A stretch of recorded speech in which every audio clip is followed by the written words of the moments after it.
अस्सलाम वालेकुम। उम्मीद है सब खैरियत से होंगे। आज की इस वीडियो में बात करेंगे कि जिन स्टूडेंट्स ने अपनी दिसंबर की इंस्टॉलमेंट फ़ी पे नहीं की, उनके एलएमएस ब्लॉक हो चुके हैं और अब वो क्या करें। जिन स्टूडेंट्स ने अपनी फ़ी ऑलरेडी पे कर दी है या फिर पूरी की पूरी फ़ी एक दफ़ा ही पे कर दी थी, तो ये वीडियो उनके लिए नहीं है। ये उन स्टूडेंट्स के लिए है जिनके एलएमएस ब्लॉक हो चुके हैं और अब उनको ये नहीं पता कि हमने आगे क्या करना है। तो इस वीडियो में मैं आपको कंप्लीट गाइड करूँगा कि आपने किस तरह से अपनी फ़ी पे करनी है और अगर आपने फ़ी पे ना की तो उसके क्या डिसएडवांटेजेस होंगे। तो सबसे पहले यहाँ पर देखते हैं कि ये जो अनाउंसमेंट कल आई है कि उन स्टूडेंट्स के एलएमएस यहाँ पर ब्लॉक कर दिए गए हैं जिन्होंने अपनी दिसंबर की इंस्टॉलमेंट फ़ी पे नहीं की थी और अब क्या होगा कि वो अपना मिड टर्म का रिजल्ट नहीं देख सकेंगे और इसी के साथ साथ जो है वो अपनी activities like assignment quiz complete नहीं कर सकेंगे, जिसकी वजह से उनके 0 मार्क्स आएंगे और फाइनल सीजीपी के अंदर उनका बहुत ज़्यादा इफेक्ट होगा।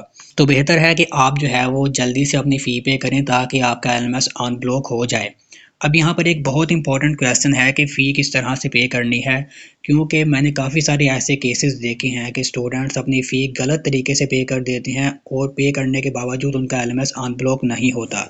तो यहाँ पर ये एक वोचर है, इसके अंदर आप देख सकते हैं कि ये आपका इस तरह से वोचर होता है। तो आप जो है वो दो तरीक़ों के ज़रिए अपनी फ़ी पे कर सकते हो। या तो आप फिज़िकली बैंक में जाएं और वहाँ पे जाके इस वोचर का प्रिंट आउट उनको दें और वो आपकी फ़ी पे कर देंगे। दूसरा तरीका है कि आप घर में बैठे हुए ऑनलाइन फ़ी पे करें, चाहे ईज़ी पैसा के थ्रू या फिर मोबाइल ऐप के थ्रू।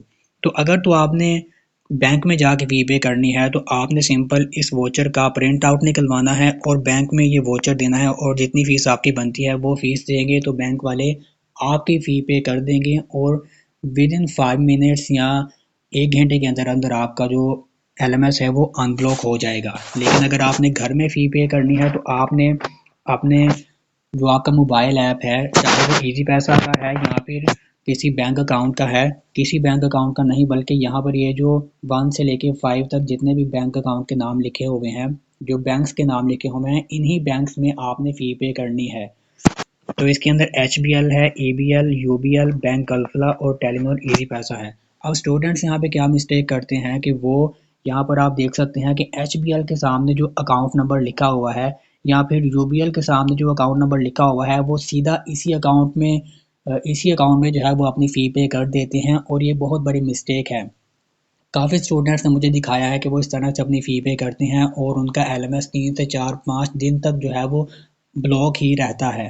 तो आपने इस तरह से नहीं करना है। जब आपने घर में किसी भी बैंक के मोबाइल ऐप से फ़ी पे करनी है तो ये जो चालान आईडी ऊपर लिखी होती है, इस चालान आईडी को आपने वहाँ पे पुट करना है और फिर अपनी फ़ी पे करनी है।